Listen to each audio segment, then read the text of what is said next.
굉장히 많은 네. 작업을 해오셨고 지금도 계속 꾸준히 해오고 계시는데 지금 터키에 유학 다녀오신 이야기를 또 하다가 지금 뭐 우즈베키스탄 말씀도 하셨는데 네. 우즈베키스탄은 어떻게 해서 가시게 됐나요? 그러니까 그게 이제 사람들이 다 궁금해하는 네. 부분이에요. 그러니까 멀쩡히 이제 대학 교수로 학교를 다니다가 왜 갑자기, 그러니까 제가 이제 휴직을 하고 간 거거든요. 그러니까 누가 보내준 것도 아니고, 그래서 우즈베키스탄에 갔는데, 그래서 학계에서는 제가 갔다는 것 때문에 도대체 우즈베키스탄이 어떤 나라냐 해서 그 관심을 갖는 분이 많이 있었던 것 같아요. 네. 그리고 우즈베키스탄에 가니까, 우리나라에서는 이제 그 국가박사학위라는 제도도 별로 이제 인정되고 있지 않고 알지도 못하는데 도대체 왜 와가지고 이걸 공부하느냐. 굉장히 그 현직 교수들도 의아하게 생각하는 거예요. 그래서 저를 오히려 스파이가 아닐까 이렇게 의심하는 분도 있었고 네. 했는데요. 이제 저는 개인적으로 제가 그 터키에 가서 유학을 했지만 사실 투르크에 대해서 공부를 하고 싶었던 거거든요. 투르크 전반에 대해서. 네. 근데 터키라는 나라를 이제 알아갈수록 그 터키라는 국경에 갇혀서는 투르크를 연구하기가 굉장히 어렵다라는 생각이 들었어요. 그래서 이제 뭐 중앙아시아로 가가지고 다시 연구를 시작해야 되겠다라고 생각은 했지만 그게 이제 도저히 엄두가 안 나는 일이었죠. 왜냐하면 언어부터 다시 공부해야 네. 되고 이미 이제 새로운 국가니까 처음부터 다시 시작해야 되잖아요. 근데 그게 이제 굉장히 저한테도 그 결심을 하기가 쉽지는 않았는데 이왕 제가 이제 스웨덴 학문을 공부를 하다가 보니까 물론 굉장히 그 여러 가지 편견 때문에 뭐 고생도 많이 했지만 네. 이왕 하는 거 좀 제대로 하고 싶다라는 생각도 들고 해서 과감하게 시도를 했습니다. 우즈베키스탄에 갈 때 아무도 모르고 갔거든요. 그게 이제 어느 날은 제가 막 눈물이 나더라고요. 도대체 내가 여기 왜 와가지고 이런 고생을 하고 있나라는 이제 생각도 들고 그리고 다른 사람은 박사학위 한 개 받기도 어려운데 이렇게 내가 두 개씩이나 받을 필요가 있을까 뭐 이런 생각도 들고 하면서 굉장히 뭐 힘든 점이 많았죠.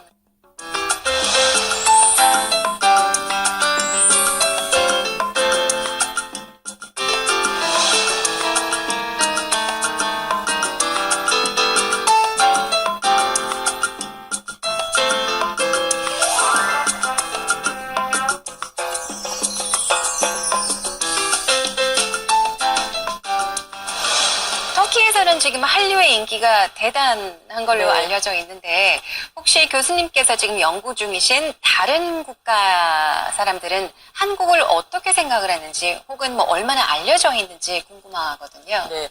그러니까 제가 이제 투르크 국가에 대해서 말씀을 드리면은요. 네. 아까 이제 투르크 국가가 뭐냐라고 질문을 하셨는데 터키부터 시작해서 아제르바이잔, 그다음에 중앙아시아에 있는 스탄자 국가들, 뭐 투르크메니스탄, 우즈베키스탄, 카자흐스탄, 키르기스탄 이런 나라들이 투르크 국가예요. 네. 그리고 중국에도 우리는 잘 모르지만 그 위구르 그 신장 자치구 거기도 이제 투르크 국가거든요. 그리고 러시아도 우리가 슬라브족만 살고 있다라고 생각을 하고 있는데 사실 인구의 3분의 1은 투르크예요. 아, 그래요? 예, 그래서 알타이 공화국이라든가 사하 공화국, 그다음에 하카스투바, 뭐 타타르 공화국 이런 나라들이 전부 다 이제 그 투르크인데요.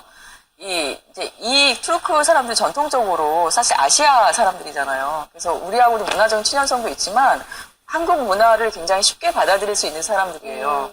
근데 지금까지는 뭐 헐리우드 영화라든가 러시아 영화를 보면서 그게 이제 세상의 전부다라고 생각을 하다가 네. 이제 한리우드 드라마가 들어오니까 이제 한국 드라마 때문에 이제 한국을 굉장히 가깝게 느끼게 됐는데요.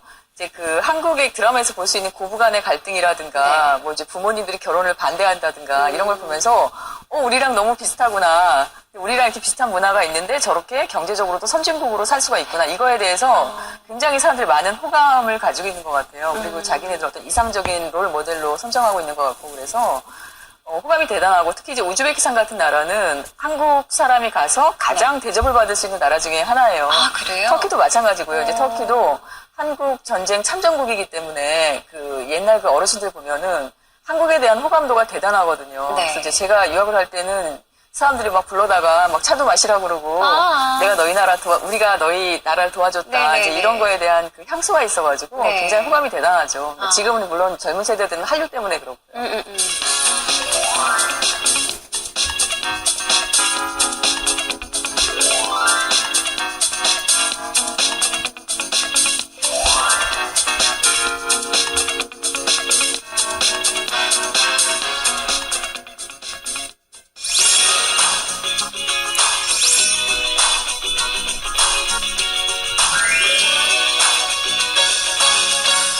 국내에서 이슬람 문화를 보는 시선이나 관심은 어떤가요? 그러니까 예전에 비해서 좀 다른 점이 있다면 어떤 점들이 다르죠?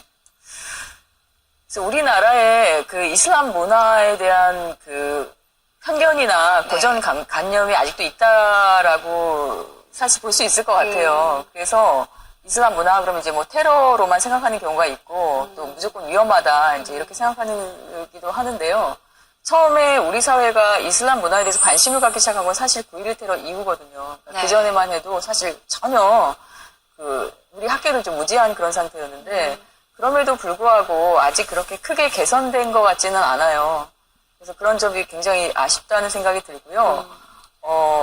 특히 이제 뭐 이슬람 문화에서도 저는 이제 투르크 전문가니까 투르크에 대해서는 또 더더군다나 모르죠. 그래서 그럼으로 인해서 받는 이제 오는 여러 가지 문제점들이 많이 있는 것 같아요. 네네. 지금 한국에 와 있는 또 이슬람 문화, 뭐 이슬람 나라 사람들이 또 학생들이 많잖아요. 한국 문화를 배우고자 한국이 좋아서 이곳으로 온 사람들이 많은데 그들이 겪는 좀 가장 힘든 점이 어떤 것들이 있을까요? 일단 가장 큰 거는 음식 문화에서 오는 문제점일 것 같아요. 그러니까 예를 들면 무슬림들은 돼지고기를 절대 먹지 않고 네. 또 그 돼지고기를 먹는 거를 굉장히 그 혐오할 뿐만이 아니라 불쾌하게 생각하거든요. 근데 이제 한국 음식에 돼지고기가 많이 들어간다는 것 때문에 네. 부담을 많이 갖기도 하고요. 또 이제 또 굉장히 독실한 무슬림들은 할랄 인증이 된 그런 음식만 먹는 경우도 많아요. 제가 이제 가깝게 지냈던 외교관이라든가 뭐 이렇게 연구자 친구들 이런 사람을 봐도 공식적인 모임인데도 아예 아무것도 안 먹는 경우도 많이 봤거든요. 그래서 우리가 좀 그런 배려도 좀 할 필요가 있는 것 같고 또 뭐 무슬림 국가도 굉장히 다양하기 때문에 다양한 층위가 있지만 또 하루에 5번 또 기도를 꼭 드려야만 되는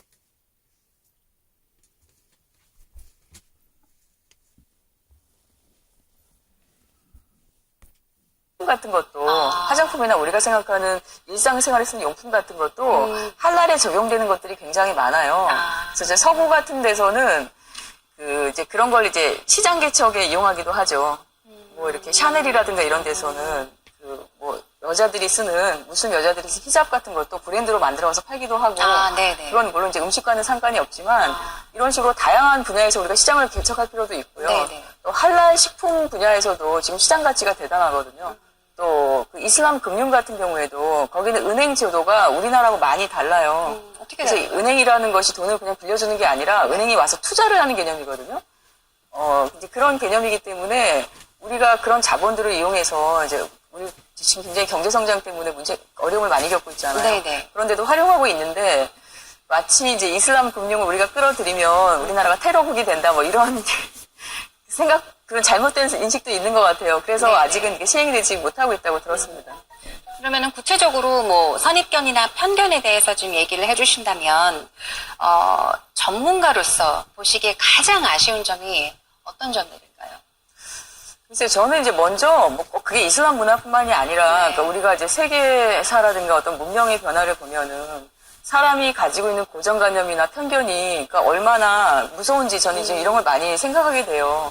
그리고 내가 알고 있는 것이 다가 아니잖아요. 일단 그거를 좀 받아들이고 인정할 때 우리가 열린 마음이 생기는 거고요. 네네. 제가 이제 최근에 히든 피겨스라는 영화를 봤는데, 그 영화를 보면서 굉장히 좀 감동적이었거든요. 거기 나오는 흑인 여성들이, 네. 흑인 여성이라는 편견과 차별에 대항하면서 이렇게 묵묵히 자기 직업 현장에서 투쟁해 나가는 그런 장면들이 굉장히 인상적이었는데요. 심지어 그 당시에 뭐 흑인 여성들이 화장실까지 따로 썼더라고요. 네. 제가 그런 걸 보면서 굉장히 놀라웠는데 우리 사회도 그런 유리천장이라든가 고정관념이 굉장히 많죠. 그래서 저는 이제 그 연구자로서도 그 학문을 하는 사람으로서도 우리나라 학계가 가지고 있는 그런 편견들이 굉장히 많거든요. 네. 저는 이제 조금씩 길을 열어가면서 좀 후학들이라든가 저희 사회가 변화되는데 좀 일조하고 싶다 이런 생각이 들어요. 그게 앞으로의 가장 큰 계획 중에 네. 하나인가요? 네. 그리고 교수님에게 이슬람 문화가 어떤 의미인지 궁금해요. 저는 이제 이슬람 문화 중에서도 이슬람 여성을 연구를 했는데요. 네. 저한테는 이제 미러였던 것 같아요. 미러 이미지. 저 자신을 돌아볼 수 있는 계기가 됐었는데 그 여성에 대한 편견이나 차별 자체가 어떤 문명이라든가 권력이라든가 뭐 가부장제 이런 쪽에서 봐야 되잖아요. 네. 그래서 이제 박사학위 논문을 쓰면서 제가 여성이란 주제로 논문을 썼는데 그러니까 터키와 한국 소설 속의 여성을 비교하면서 이제 그 연구를 했는데요. 그러면서 여성이라는 게 도대체 뭔지 어느 지점에 있는지 그리고 저도 이제 여성이니까 네. 어떤 삶을 어떻게 살아야 할지 그런 점에 대해서 많이 생각을 하게 된 것 같아요. 그리고 교수님에게 있어서 트루크란 어떤 의미인가요? 그래서 저는 이제 트루크를 통해서 오히려 우리나라나 네. 우리 민족에 대해서 많이 생각을 하게 된 것 같아요. 근데 이제 트루크가 저는 이제 국가와 민족이 뭔지를 생각하게 되는 계기가 이제 많이 됐는데 왜냐하면 트루크 국가가 굉장히 아까도 말씀드렸지만 많은 국가, 네. 많은 나라잖아요. 그런데 그 나라가 사실 혈연적으로는 원래 이렇게 같은 그 뿌리를 가지고 있는 그런 나라들이에요. 근데 그런 나라들이 중세에는 물론 여러 가지 문화를 공유하고 이슬람 문화를 받아들여서 지금은 다 이슬람 문화권이지만 네. 근현대사가 이렇게 편성되는 과정에서 각각 또 다른 민족을 만들거든요. 민족을 만들고 국가를 만들어서 지금은 영 다른 각각의 개별적인 국가가 됐잖아요. 근데 이제 그런 걸 보면서 국가와 민족이라는 게 뭔지 그 상상적 공동체가 어떻게 만들어진지를 이제 많이 알게 된 것 같아요. 그래서 그러면서 이제 우리나라 현실에 이렇게 비추어 보면 우리나라도 지금 이제 분단 국가고 네. 뭐 남북한 이렇게 나뉘어져 있지만 이게 이제 굉장히 오랜 시간이 흐른다면 또 다른 두 개 민족으로 분화될 수가 있겠구나라는 생각이 들면서 그 통일에 대한 그런 생각도 이제 하게 되고요. 네. 그리고 이제 민족이라는 것이 어차피 상상적 공동체이기 때문에 우리가 만들어가는 건데 그 이제 여러 가지 면에서 생각을 해볼 수 있을 것 같아요. 그러니까 전 세계에 퍼져 있는 그 재외 동포들, 특히 이제 고려인이나 이런 사람들을